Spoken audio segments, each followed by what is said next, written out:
Welcome to The Explainer.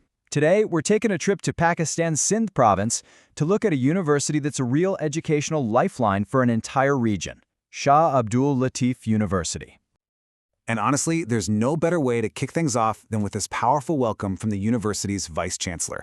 He calls it a beacon of knowledge, and that phrase, it just perfectly captures the university's whole mission and really sets the stage for everything we're about to dig into.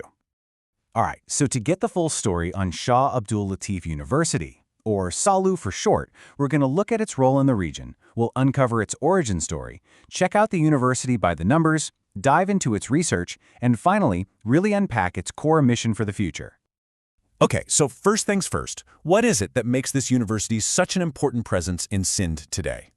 Well, at its core, SALU is a public research university, but its identity, its soul, is deeply connected to its namesake, the legendary Sindhi mystic poet Shah Abdul Latif Bhai. And that connection to regional culture and history, it's absolutely fundamental to understanding what this place is all about. And you know what they say, location is everything. Being right in the heart of Upper Sindh means SALU isn't just serving the local community. With campuses that stretch its reach, it acts as its critical academic hub, opening doors to education right up to the borders of two neighboring provinces. That's a huge deal. So we know its role today, but how did this essential institution even come to be? Let's rewind a bit and look at its origin story. The whole reason SALU exists really boils down to this one question. Because by the mid-70s, the demand for higher education in Sindh was hitting a serious breaking point. And here's the bottom line. The system was completely overwhelmed. You had the University of Sindh, this one major player, and it simply could not keep up with the sheer number of people wanting an education, especially from the northern parts of the province. So what happened? Well, this timeline just lays it out perfectly. It started out small in the mid-70s as just another campus of the main university.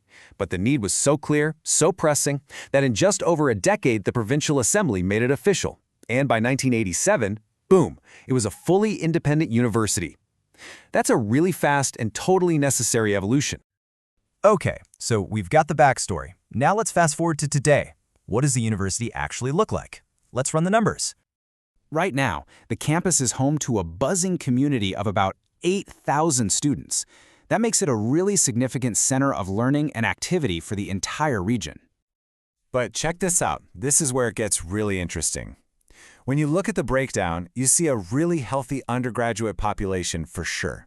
But there's also a serious commitment to higher learning, with about 2,000 students in postgrad and doctoral programs combined. That shows a great balance between providing broad access and offering specialized high-level education. And the data also gives us a quick snapshot of the student body's gender demographics. It breaks down to roughly 3/4 male and 1/4 female. So where are all these students studying? Well, the university is broken down into these major faculties. You've got everything from the hard sciences and law to education and the arts. It's a really comprehensive offering, making sure they cover all the bases for the people they serve. But listen, SALU is way more than just a teaching institution. It has very deliberately carved out an identity as a serious hub for academic research. And that's not just talk, The university has actually backed it up with real infrastructure. They've built this whole network of specialized centers, directorates, and chairs, all designed to foster and support real, meaningful academic research. And here are some of the key players. You've got these groups focused on really practical things, like regional development and biodiversity. But then, you also have these special chairs named after major cultural and political figures, like famous poets and a former prime minister, all dedicated to preserving and studying their legacies. It's a fascinating mix. Okay, so we've looked at its history, its size, and its focus on research. But what's the end game? What is SALU's ultimate driving purpose? It all boils down to this.